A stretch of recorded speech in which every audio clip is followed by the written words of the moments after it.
So this is going to be about my attempt at a extreme, or I don't know about extreme because it's not going to be super cool, but radical.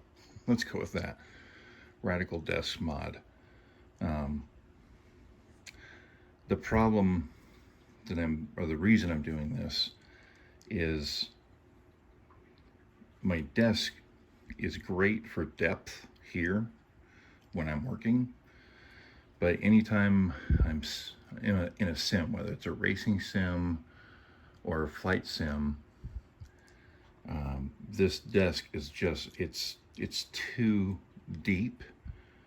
It breaks immersion a bit. I mean, quite a bit, because you're just sitting so far back away from that screen. And then coupled with that is, if I mount my wheel here, well, that wheel still sits back, another, basically a foot, which puts me even further away from the screen, and that ratio just isn't right with the screen. And kind of the same thing with my new Virpil controls is when I mount the joystick mounting frame here, again, that mount sticks out, maybe a good foot, right? Where again, I'm just too far away from the screen. Well, that's true also for the throttle, right? Very similar. So this is the idea, is I really want to keep this desktop for my work, because this works well for me, because I'm always on. The reason I have one main screen in the first place is I'm constantly doing blueprint takeoffs, right? This is just me going, the extra step for simulating. But that distance works really well, for especially for eye strain and stuff like that during the day. But I wouldn't really want to bring my entire workspace, greatly forward, right? Because then I'm just going to be sitting too close to the screen all day long. During some simming for an hour or two, no big deal. But during an 8-hour day, no, just too much on the eyes. So any idea? The idea is this: is I'm going to literally cut out a big center section, not all the way back, but somewhere probably around here, is to cut it back, and wide enough that I can get into that area without the sides of the desk hitting me. But also, it needs to be wide enough, or it has to be wide enough for me to get everything mounted in there. The idea being that what I'd like is that I can just leave my wheel and my joysticks permanently attached.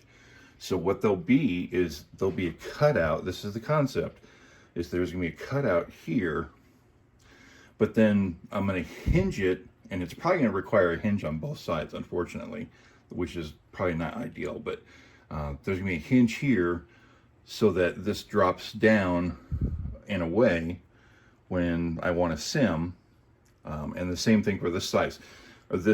The problem being that the distance that I want, or the width that I want here, is probably going to be, it's not probably, I've already done my measurements, but it's taller than the desk is from top to floor.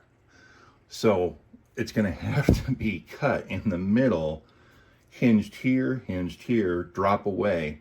But then also, when I'm done, because I don't use this part of the desk real estate that much for my day-to-day stuff at all, there will actually be a gap, a fairly sizable gap, where there's just going to be, when it's re-articulated, there's still going to be a gap here of no table at all, so that my mounts can constantly be here. So the throttle can be mounted here, the wheel can be mounted here and the stick can be mounted there and just left there in place so I don't have to fiddle with it, right? But nobody, I hate having to fiddle with stuff to do anything. So again, the idea is to cut back, cut wide, cut back again. There's going to be a split somewhere, I'm assuming in the center, so that there'll be a hinge there, this drops down, and there's a gap at the top there where things can remain permanently mounted. That's the goal. We're gonna get into it, and it's gonna be radical. These are the tools I think I'm gonna need for the initial part, at least the cut. Just my level more for a straight edge than anything else. My square, a couple of pieces of scrap melamine, because as I cut, I don't want this this edge to start vibrating really bad, so I'll clamp it down between, or take a piece of melamine and bridge across the cut and clamp it down to keep that vibration down. Clamps, Sharpie, and the European reciprocating style, or European style reciprocating saw. That's it. So you might be asking yourself, what's the critical determination about, what size this cut's going to be? And really, it's all about fit, what fits for me. I'm definitely a bigger guy, so I want enough room here so that I can scooch in at least a little bit between these two. Sometimes, this is something I didn't mention, is sometimes the stick will be off to the right, other times it'll be mounted at the center, just depending on what I'm flying. So, having to mess with the wheel on occasion is just going to be part of the deal. Just something that you can't avoid. And as far as, center cuts or whatever, this cut won't be centered on the desk. It's really what's centered to the monitor. So those are the determining factors. So following on to that, so these are my initial measurement marks. It has nothing to do with what the actual spacing is, but that's an inch to the left of the mount for the throttle, and that's an inch to the right of where the joystick would be. So what I'll end up doing is probably rounding this, whatever this ends up being, that span, to the nearest probably half inch or something. So it just so happens that measurement right there is 35 1/4. We're just going to run with that. The one thing that I did forget is that I'm going to need a drill, which is in the garage, no big deal, at some point in time, to make a pilot hole for that transitional cut across the width. No big deal, because that, like I said, there's going to be a piece of wood completely missing, so that because I've got a pilot hole and not a perfect edge, in the end won't make any difference at all. And there we have the drill with the 3/8 bit, which will be a starter pilot hole. The blade is too wide for it to get through a 3/8 bit, so I'm having to use a 1/2 inch in the end. 3/8 initial, just because if anybody's ever used a 1/2 inch bit, there's gonna be some torque there. So I also forgot to mention there's a couple design considerations here. So this cut here and this cut here need to be far enough off of this so that when it swings down, there's room there for it to swing down all the way, so I don't end up with a conflict of it not being able to swing down and free. Similar here, but not the same, but I've got this support bracket here.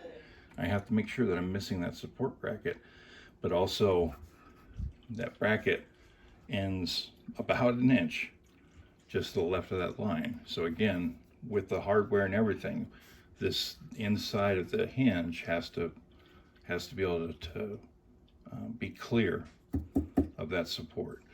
The support, I don't know, maybe it goes away eventually, because I don't know that I'll technically need it anymore. This desk is actually part of a larger setup where this is actually, there is an L piece of the desk that sits here that I don't use. So this really, it isn't kind of necessary now, and it'll probably become even less necessary, but if I can avoid getting rid of it, I will. So just a word on my layout lines here before I start. Obviously there's my cut, right? I initially thought that where I want this cut to be back ultimately was to the end of this line. You can see I started to draw this, but I can only, put my face approximately where I think it's going to be away from the screen once I'm done. And I chickened out a little bit. I can always remove more material if I need to, but I can't add it back in. So I brought this back a couple inches for my first cut. If it's, if this ends up being too far away after a quick test fit, after the initial piece is taken out, well then I come back in here and go ahead and trim out some more. No big deal, because this was going to be, there was going to be a gap of material here anyhow. So nothing really lost there other than, again, me just kind of hedging my bet a little bit. Is like, what if I think is going to be a good distance away from the screen isn't. Just about ready to make the first cut. So just using good practice here. Set up my saw so that the left-hand side of the blade is touching the outside line of that marked layout line, so that the kerf hopefully should be right on that line. And then I've got a track piece, or I'm using my square to use as a track piece to make sure that I'm consistent going this way. I'm not trying to just rely on my hand being able to keep that straight line, because it won't be perfect. This really helps. Ideally, you would want to clamp down on this end, and that far end, unfortunately, that hole's not big enough for it. And sometimes you just have to make a clamp on, double clamp on the end to keep everything stable. Share my progress, good, bad, and ugly. I don't know what happened here, but for some reason, that reciprocating saw blade started to wander here, even though this edge isn't moving. So it's drifting. Maybe right tool for the right task. I personally did not want to do my circular saw here because I wanted a nice clean cut in the corner and didn't want to have to use two tools. But based on this, I'm not trusting it. So what I'm going to do now is switch over to the circular saw all the way back to, maybe here, and finish off the cut. Not real happy about it, but it shouldn't be a big deal. Other than I've got that screw up. And before I start my cut with the circ saw, I had to move my guide to the other side because there wasn't really enough functional width to keep it on that side. Not without it wobbling, or at least any wobble that I would be happy with. So had to move it to the side, and you might say, well, what's the big deal? Ideally, it's not a huge deal, but ideally, I like to keep my guide on the piece that is not getting cut out. Again, it shouldn't be a big deal here, but again, best practices, but there's always exceptions, and this is one of them. Well, I couldn't ask much better for that initial cut. Obviously, there's where the reciprocating saw wandered. There's my circ saw line, but I couldn't be happier. That cut was exactly the width of my mark outline. So really happy. Just ended right there. I'll have to get the reciprocating saw out to just finish that little corner piece, but there shouldn't be that big of a deal there, especially if I'm careful. And then the next step will be to go ahead and clamp this side as I move over to that side. There. Here we are, prepped for the next cut. Again, the guide is on the side of the piece that's not getting cut out. 2 clamping points, keep it secure as possible. And then just a note for anybody that's kind of a younger woodworker, is it's okay to work methodical. Keep your area clean as you go. And I don't mean free of dust and debris, but just make a mess. But unclutter your work area. Keep it as clean as you can. I'm bad, admittedly bad, about wanting to just jump in there and get things done, but over the years, I'm still learning, or not learning. I know it's better to work clean and free of debris and clutter and slow than it is to rush in things. You know, my first cut, you know, I admittedly still had stuff on this side of the table I really should have had clear. So work slow, work methodical. Does it take more time? Yes, but you're gonna be much happier with your cleanup and the results of your project. And results of the second cut, obviously there's still dust in the air. Unfortunately, there's no vac system on that. It's the way it's going to be. Ready for this cross cut. Unfortunately, I'm going to have to trust that jigsaw at least a little bit. Or not jigsaw, but reciprocating saw. I don't want to make a plunge cut. I just don't want to make a plunge cut with the circular saw. So, gonna make my best starter cut as I can, get it going one way or the other, and then we'll pick it back up with circ. And then obviously I'm gonna reclamp here, so I've got, you know, a little vibration there as possible as I make the cross cut here. Well, technically it would be not cross cut because I'm going with the grain, but transition cut.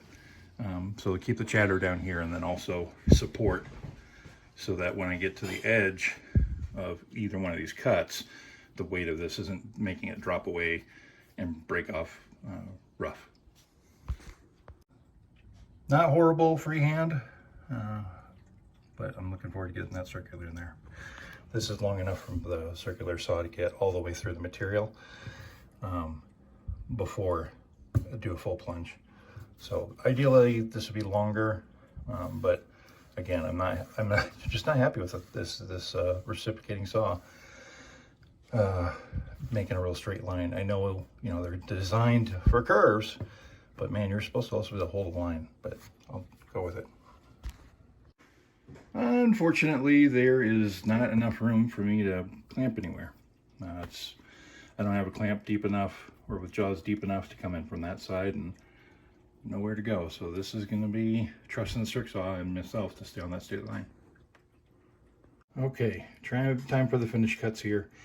There's nothing that I've got here to support the underside of this, so I'm just gonna have to put my hand, you know, obviously clear of the cut, but I'm gonna have to put some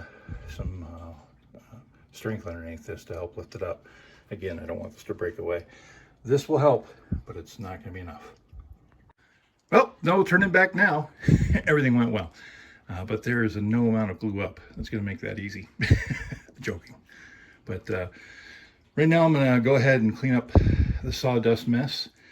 And we'll do that initial test fit. See about that distance from front to back and see whether I'm going to have to trim out some more material on the backside or not. There we have it, pretty well cleaned up. Turned out pretty well, I think. Of course, there's that little spot right there that's always going to bother me. Not sure if I'm going to shear that off, or I'm probably going to fill it, would be my guess. Glue it and fill it. But now for some test fitting. Okay, again, sharing the good, bad, and ugly with you. So I am really glad that I didn't decide to make that initial cut this far back. What I had totally forgotten about, because this desk always sits up against a wall, is there is a vanity plate right here, or I think they call it morality plate. So like girls with skirts or whatever, you can't look underneath their desk and see their legs. Anyhow, that is actually inset from the edge of this desk a good, 4 or 5 inches here.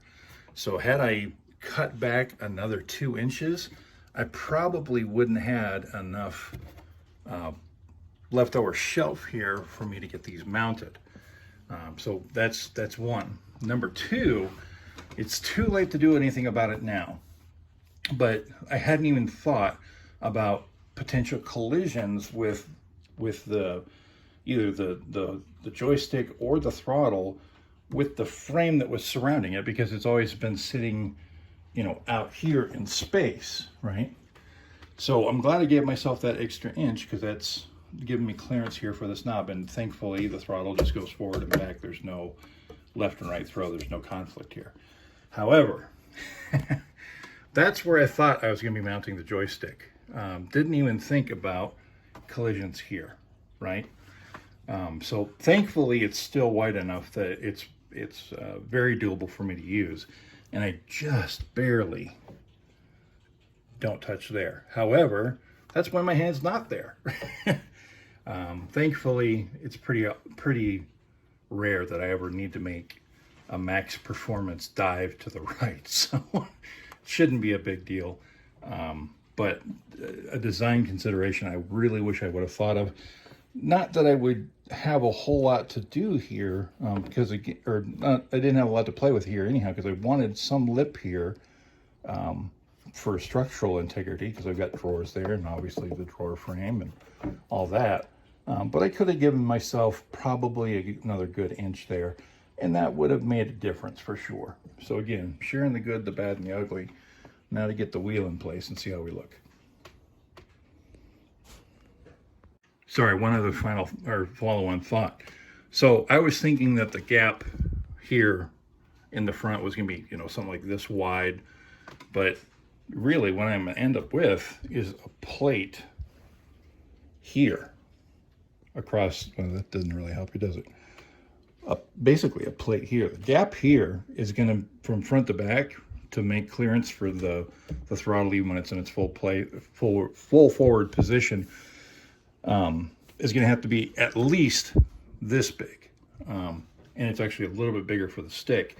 I could always remove the stick at either the base or at the top connection, and it wouldn't be that big of a deal. It's a quick twist and disconnect, and thankfully these are really robustly made, and doing that even frequently shouldn't be a big deal. Ideally, you'd want to do here because there's no moving connection here. Down here there is, but again, that's just design thought process that for me, I just have to get hands-on. Sometimes I can't envision everything all the way through until I'm in it. And that's just the way it goes for me. Driving for the wheel. Okay, wheel in place. Again, sharing the good, the bad, and the ugly. The placement of the wheel, I'm super happy with. Especially once I get these monitors out, it's going to feel like I am right there. And I have, you know, a Quest 2 that I do VR in sometimes, but sometimes you just want to sit down and play without having to mess with it. So the placement is really, really good. Thankfully, even once I get my rudder pedals down here and my racing pedals, there'll be room there for them to be back far enough without making any conflict, especially with the rudder pedals as they move back and forth with that back modesty plate. And thankfully I know that from, you know, just times of playing back before the modification. I've often had my rudder pedals all the way back there, although I honestly hadn't thought about this offset, but whatever. The other kind of like small sniggle there is that right back under here, there is a little framing member right there that is in the way of me actually pushing the wheel all the way back, so that, you know, the back clearance, let's see if I can get you a shot of that, so that the back clearance is up against that wood. I may leave it as is. I may take that little piece out. I'm just not sure yet, but it's not a huge deal. The wheel is here. It's plenty steady. I'm really happy with it. But me being me, I'll probably get in there and cut that piece out so I can go back further and just make contact, frame to frame contact, for the best performance possible. Again, you know, things went, I think, relatively well. You know, a couple of little errors here and there, but you know, the next thing we'll be trying to figure out this front plate. Now, I am at, for me, what is just an absolute critical juncture in this process is I need to sit here and test the setup and just make sure everything's good before I proceed. The trick will be to not test the rest of the day away. So something else came up that, again, if I was into 3D modeling, which I should be, this, I would have found these problems before, but I was initially thinking about, I'm not worried about the gap being bigger here than I initially thought, no big deal. But what I hadn't thought was I can't have this side swing down here without hitting the bottom console of the throttle, and kind of in the same manner hitting the bottom of the joystick base. So what I'm going to end up doing is cutting, just basically a plank, from the piece that I removed to span here. And I think what I'll plan on doing is doing some sort of,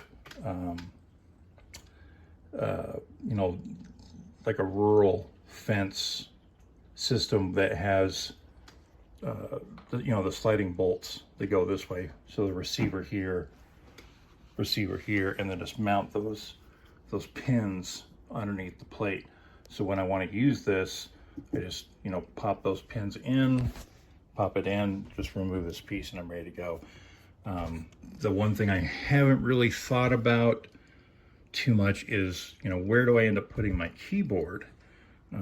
Thankfully, because it's wireless, it really doesn't matter. My guess is it's probably going to sit over here somewhere, along with my mouse over here. And thankfully, those aren't so far apart at all to make it uncomfortable to use. And then I obviously, well, not obviously, but have my Cougar MFDs that are going to mount, in this space here eventually.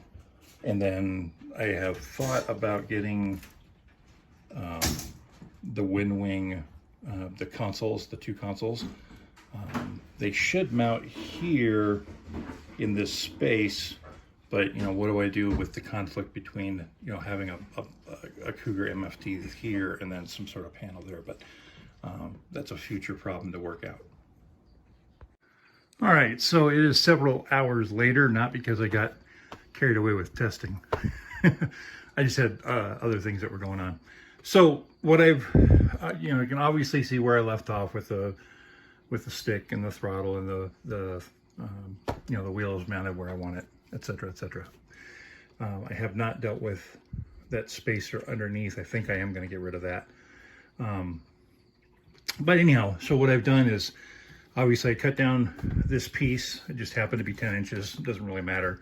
But I've got the gap here where when I put this piece in place, it's not hitting the stick. It's not hitting the throttle. It's not hitting the wheel either. Okay, so these are called apparently surface bolts, which I don't agree with the naming convention, but whatever. They went in relatively easily.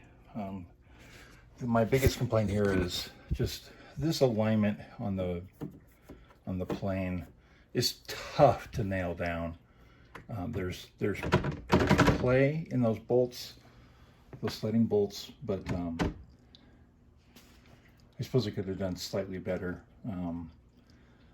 They're tough to nail down, especially when you're doing some blind lineups and stuff, because the hardware plate sits between the groove here, and trying to get this left and right is not a big deal. I just marked the underside of the desk where put the little plate on there on the bolt, slid the bolt forward, and then just did a couple marks on either side. So left to right alignment is not very hard at all. It's that up and down alignment that's pretty tough to nail down. But all things considered, not a big deal. Usually this area is about the size of my mouse area normally, so I don't see this presenting a problem. Overall, I'm super happy with the results. Got some minor cleanup to do and some cable management, but overall this really works well for me.